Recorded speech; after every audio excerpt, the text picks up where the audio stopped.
Hello, my lovely friends. It's that time again. We're going to be talking about saving money, paying off debt, and building wealth. Now, it is important, isn't that right, Sadie, that the following does not replace any kind of professional financial advice. Alright, hang on one second. You gotta understand, I gotta get this out of the way first. We've been dancing to this Daft Punk song all day. Isn't that right, Sadie? Okay, now that that's out of the way, here, let me just pause that. That song is very good. Okay, so anyway, what we're going to be talking about is saving money, paying down debt, and building wealth. So let's talk about this. I have some notes here, and as many of you know, we've been talking about this throughout the week, and one of the things is wealth is tied into your state of consciousness, okay? So you have to define what wealth is for you, and it isn't necessarily just financial. So wealth could be many things. I mean, some people even consider it your land holdings, your real estate holdings. Essentially, it's your knowledge, your relationships, your health. So wealth can be defined in many ways. I think what most people come to think of wealth of is, what's in their bank account or what dollar amount they have. It's kind of interesting. And then also, whatever you have, how are you protecting it? So how are you protecting your assets? So what kind of insurance policies do you have? Do you have your health insurance? Do you have renters or homeowners insurance? Do you have like a long-term disability type of insurance? There's short-term disability. I think a lot of people don't get prepared in eventualities. Things that could happen in particular situations. So it is important to think about the insurance angle. And then, again, define for yourself what it is to be wealthy. And I like Bob Proctor in The Science of Getting Rich. What he says is, there are three things you can do. You can have a job. Then the next level is to have investments from your work. And then the third thing is to have multiple streams of income. Now, I really like the multiple streams of income part. I don't know about any of you, but if any of you have been laid off before or have had situations where the job was uncertain, you see, you can have a job, career, and calling, according to Amy Wozniacki and her associates. So even if anything along that continuum, or those stages we could say, rocks you, if you have multiple streams of income coming in, then what happens is if you take a hit in one area, you're protected in another area. So you want to work it out with your full-time employer and make sure there's not a non-compete clause. But if you could have a full-time job and a part-time job, or if you're doing something face-to-face and live, do something online, have your own business. Whatever you feel allows you to grow. If you have a W-2 and you're full-time, get a 1099 and be a contractor. Then you could have a home office. You can deduct some things that way. Travel expenses for training, going to seminars. Some of these things are tax deductible. One of the things I found in my own life, and what I've noticed wealthy people doing, is that they have a way of spending in relation to their taxes. So there's that saying that Warren Buffett says that he spends less on taxes than his secretary. Well, whether or not that's true, who knows. But the idea is they have a way of spending in relation to their taxes, and so that their gross income drops and there are different tax laws, and they take advantage of that. So what kind of money are you just throwing away anyway? I mean, if you're going to get set up in your careers, why wouldn't you spend some of that money to reinvest? And this is actually part of something else I wanted to tell you. You want to have the percentages figured out. So for example, 25% should be what you're going to spend on your living expenses. I know that's a lower amount than what most people think. Some people say 33%, but that's stretching it. Okay, Sadie? This is interesting too, right? I think it is. Alright, so anyway, the idea is that 25% should be tied into your living expenses, whether your mortgage payments or your rent. So if you're earning $40,000 or $30,000, what you do is you can take that gross amount and then take 25% of it, divide it over 12 months, and then you know how much your mortgage payment is. you know how much your rental is. So the thing is it better to rent or to own? Well, my research, and again, this is not replacing financial advice, I've seen people do it both ways. But most of the millionaires that I've known, people that I've studied, and in my own life, what I've come to know about renting versus owning is that owning allows you to get more established if you do it right. And here's what I mean by that. I know people, for example, in one of my teaching positions in the past, there was a couple where she was in the admissions staff, and was in, no, not admissions, was in the student register area. And so she had a particular position. She earned a particular amount. She bought a home for $40,000, a fixer-upper. Her and her husband, or I think then fiance, put 20 grand into it, got that home ready. She then bought a used Mercedes for roughly under that, I don't know, around 20 grand. And as they had the money, they put it, and then there it is. They had the home and their dream car. They shared that car around, I don't know, I know she drove that one a lot. But the idea is, they found a roundabout way to the dream. They didn't say, oh, you have to have a 30 to 30-year-old, mortgage. They didn't do that. Now, which leads us to another point. So if you do get a mortgage initially, you might have an FHA loan, and then you might go to a conventional loan. You might go from 30 to 15. The idea is that the shorter the number of years, right, the shorter the loan duration, the lower the interest rate, and you are saving thousands of dollars. And the idea is, once you don't have a mortgage, if you do go that route, you're going to realize that, wow, you don't want another one.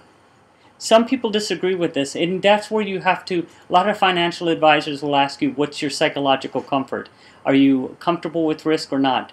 There's the private mortgage insurance, right, that PMI, based on a particular amount that you're putting down on the house, is like 20%. So if it's under that, then you need that. But if you pay over that, and then you're timely with your payments and pay extra, then that drops away many times. And then also paying it down and getting rid of it. A great program, by the way, and I'll go give you a list of them, is Dave Ramsey's The Total Money Makeover. I really, really like that. And he always said on a radio show that I would listen to, and he came off the radio, but basically he said, debt-free, be debt-free, and that idea that your mortgage is something you don't want. So you just get rid of it. Now here's what I also wanted to get into then. So there's 3 things I recommend. So cut your expenses, build yourself sideways by having the multiple streams that Bob Proctor talked about, and then the third thing you want to do is you want to try to get promoted in your position, and you want to try to increase your pay. So you got it, there's 3 things. So one thing, this is kind of this 360 approach that I like to follow. So cut your expenses, build yourself up laterally, and then build yourself upwards. It's really, really important. Another thing that's really important is splurge within limits. Be very careful, but go out and if you want to get a manicure or pedicure, whatever you like to get, go ahead. If you want to buy an ice cream cone and you get excited, doing that, that's great. If you like taking your kid to a baseball game, go ahead and do that. Whatever you feel is exciting, don't lose that passion. There's some really interesting books I'm going to show you, and one of the things that they talk about, I think there's one called The Millionaire Next Door. In that book, the author found that that's exactly what these people do. They take a percentage of what they earn and blow it because they've done everything else that they needed to with the money, which we'll get into. So the idea is 25 to 30% or 33% on living expenses, 10 to 20% on savings right off the top. And then, this is where I disagree with a lot of people, but I know that a lot of people in personal development talk about this. You want to take 10% and put it back into yourself. True story. I was giving a teaching presentation. This was 6 or 7 years ago, and the dean at one of the universities said, you have to remove that from your slide. He actually checked over the slides, and he said you can't have the 10% going back into yourself. At one of my positions in the past, one of the teachers called me a fool because I bought my own DVDs, and I got permission to show the clips and things, and cleared it with the school, of course. And he said you could just go to the library and the library can pay for these resources. I don't think he understood my philosophy. If you don't even want to spend your own money in your craft, why are you in the field? It's pretty scary. But there's some people that think, well, I'm going to go ahead and be in the field, but I'm not going to invest in it. Right now there's a guy that I'm kind of mentoring, and he goes to my gym, and he'll ask me questions. One of the things that he's doing is listening to CDs and books, so we'll have conversations on success. And he understands it's a day-to-day thing. It's not anything, oh, I'm just going to study and then I'm going to throw away my books and I'm not going to study anymore and I don't need to invest anymore. No, you'd be scared. If I'm your teacher and I'm not working to grow and improve, you would be scared. I would be scared if I had somebody and they didn't care. Oh, absolutely. And just anybody in any profession, you want to stay on top of it. Do not be the same from one year to the next. It's just that simple. And that leads to another situation. So as you see the trends and the qualifications in your field change, you need to change with them. And that's going for me too. I mean, I'm knowing for myself too, okay, what's the next advanced degree that I want to get? And next year I'm going to start one.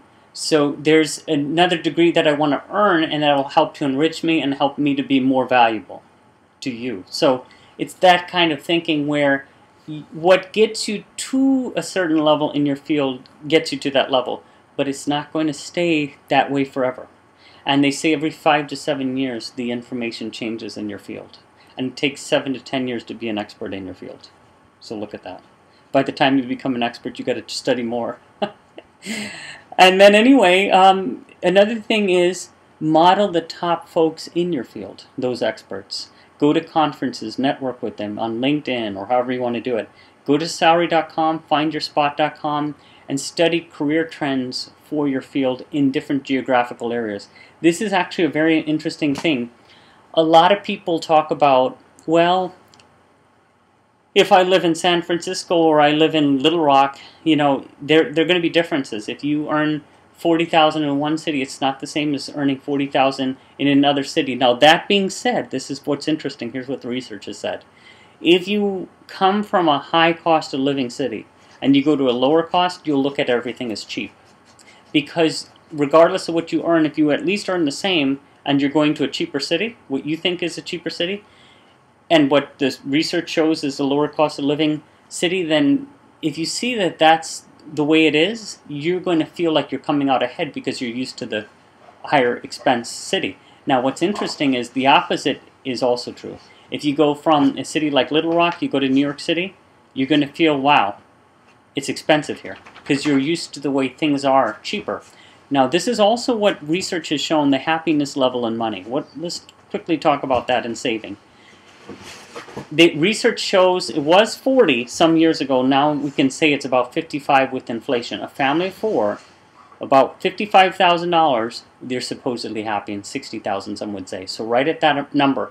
And then if they earn more, there's no significant change. The only change the research shows that comes with that happiness level is if you compare them relative to other people to where there's a lifestyle change in their peer group.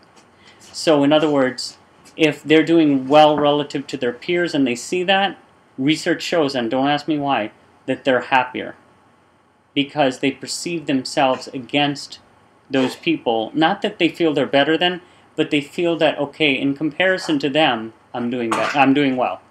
So it's interesting. A family of four with $60,000, there's no fundamental, once you earn more, it doesn't make a difference. That being said, if you take a millionaire and you put that millionaire in a neighborhood of billionaires, it is said that that millionaire will start to feel poor. Relative to others in their peer group, if they feel that they're well situated, they're going to feel happier. So I'm not a big fan of that research, but that's what it says, and I don't think you have to worry about comparing yourself to other people. I think what's important is that you're living in your way, in your term. Are you saving for retirement? Are you taking care of the credit card debt that you have? Some of you've talked about that. And we talked about how credit cards can be useful. Again, this is not replacing any financial advice. From, if you go ahead and accumulate airline points. I have told you a lot of people that I know have done this. They daisy chain it to their bank accounts so they're not spending more than they have. And what they do is they accumulate different airline points and fly for free. Supposedly free. The idea is you don't want to spend more than you need to just for doing the same things. So if you're getting those airline points and you're spending that money anyway, and now you're paying an annual fee on that card, which could be anywhere from $50 to $150, $175 a year, then is that worth it? And for a $1,000 plane ticket going to some place at the end of the year during your vacation, might be. So that's another idea. So that being said, pay attention to everything that was mentioned in this video, and let's go over some resources. So one of my favorite DVDs to watch is Personal Finance for Standard Deviants. I love this. You can get it on Amazon. I think you can find it on eBay. It covers financial planning, budgeting, investing, and net worth. Now, some people say, oh, it's for high schoolers or kids. You know what? That's great, because it makes it easier to understand. I love watching this thing. I wouldn't be recommending it if I didn't. And if you're in high school or obviously a community college or university and you're watching this, you just happen to be watching this, or however old you are, just watch this. I mean, don't get mad at me, if it's a little kiddish, but I love it. Another great book that I love is, and I used to teach from this book for years, From Master Student to Master Employee by David Ellis. It's tied into another book called Becoming a Master Student. I love this book. I get so excited I'm probably going to salivate over this book. What he goes over is professional skills, your learning style inventory, professional skills to develop in your career. See, that you do need to become an indispensable employee. Actually, was meeting with several teachers earlier tonight in Cincinnati. It was kind of interesting. And they were asking about career advice, and we had a 45-minute conversation on this, about professional advancement, what is needed, what's necessary, what recruiters look for. And I told them, I said, listen, 3 to 5 skills that you got to be indispensable. If you're sticking in a cover letter, your cover letter and resume are sticking out in a pile, why are they sticking out? There's 3 to 5 things that are drawing me to them. And that's tied into our, building our net worth, saving money, and paying down debt, because the more valuable you are, the more likely people are going to hire you and promote you. It's really interesting. Now, that being said, one thing that Brian Tracy says, and I have a book by him, and I've assisted him at 2 events through seminars on DVD. He has a great book called Goals, and he has plenty on wealth creation. So this one, I believe I got an autographed copy. See? Look at that. That was very nice of him. I gave him a cookie for that. No, actually, I bought him a book as well. But I gave it to him during one of the meetings. How to get everything you want faster than you ever thought possible. One thing that he taught me, and this is what he looks like, you can see he's a handsome fellow, that he changed my life with is this idea that if you build your income and you do well in your profession, whatever profession it is, then you achieve your other goals more easily. This is extremely important, okay? And another good book is How to Do What You Love for a Living, a Master Career Consultant. As you can tell, I'm a little partial towards these career consultant books. Nancy Anderson, and as you may or may not be aware, I also teach career development courses. And then there's a great book called Mentoring by Wickman and Sojin.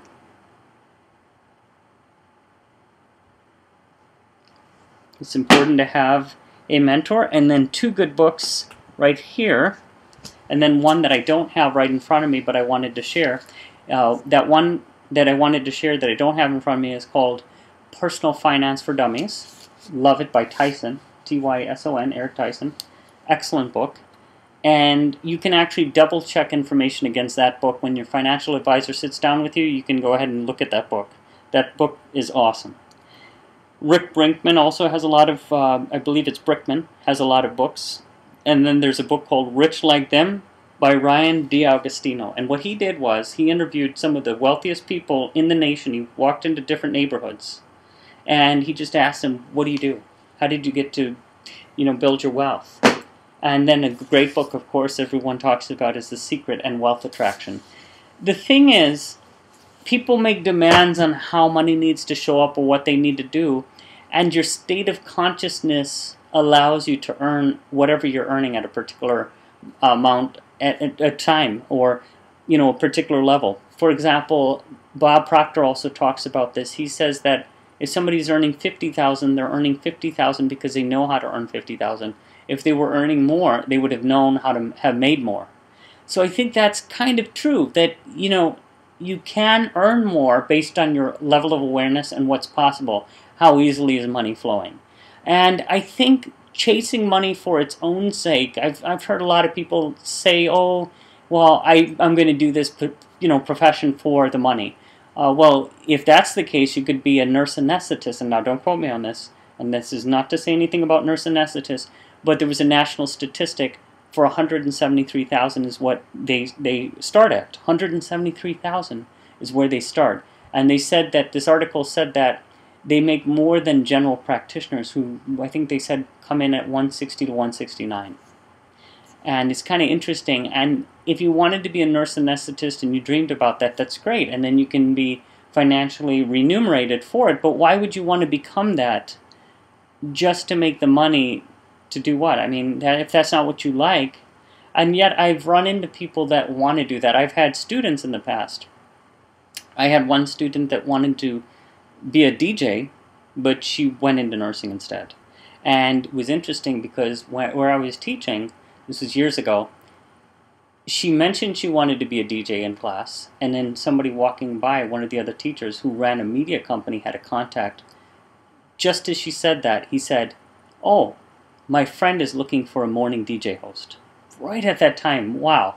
But she was scared because she wasn't ready, she hadn't prepared. So why not have a stable position? And if there's a side passion or a dream that you have, why not work at that?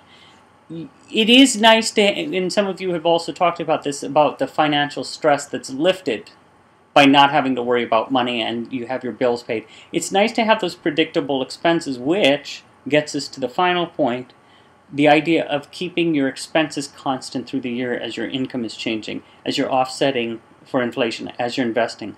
So if inflation is 3% a year, and you're growing 7 to 8% in the stock market, you're fighting inflation, you're right, you're trying to beat that. And if you know that a dollar is worth 53 cents in 20 years, is it 53 cents or 57? It's 53 cents. So that means that it's almost half as much as what it is worth now. That means you might want to take care of some of those bigger expenses. I know people will disagree, because if you know that your mortgage could be written out longer, then you know that, wow, you're getting more bang for your buck down the road, right, of the mortgage, but you're paying interest also. You're paying out more than you would had you paid it down. I just believe that get rid of as many variables as you can in the future. And if you could do something like a phase 1 retirement before you get to Social Security and pretend like Social Security is not there, max out your 401k in your company, anything like that could help. So I hope some of these tips helped. And, oh, quick point. If you put larger bills in your personal wallet, you're less likely to spend the money, the research says, because you're less likely to break the bills for frivolous things. You can't go to a soda machine with a $50 bill. Now, I'm not saying that you have to put that there, but it's just that idea, or a $20 bill. So the idea is that you'll use the bills when they need to be used, if you're paying for gas or something. And so it'll automatically correct that. But it is kind of interesting, and there are many people that refuse to have credit cards, and you can do that.